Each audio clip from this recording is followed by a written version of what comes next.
ঠিক আছে, আমি জাতীয় সংসদ নির্বাচনে 2026-এর খুলনার 5টি আসন অর্থাৎ খুলনা 1, খুলনা 2, খুলনা 4, খুলনা 5 এবং খুলনা 6 আসনের বিজয়ী প্রার্থীদের নাম ঘোষণা করছি।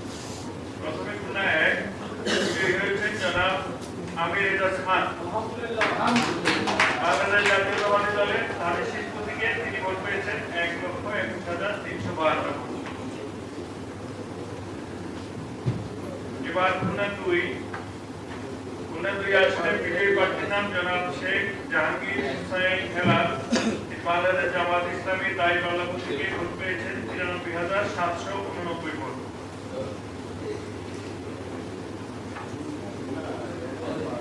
খুলনা 4 আসনের বিজয়ী প্রার্থী হলেন জনাব এস.কে আজিজুল বারী। বাংলাদেশ জাতীয়তাবাদী দলের ধানের শীর্ষ থেকে সর্বমোট ভোট পেয়েছেন 1,23,162 ভোট।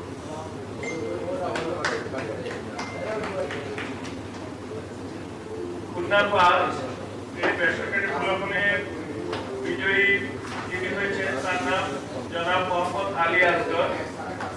তিনি বাংলাদেশ জাতীয়তাবাদী দলের ধানের শীর্ষ থেকে এবং ভোট পেয়েছেন 1,48,854 ভোট।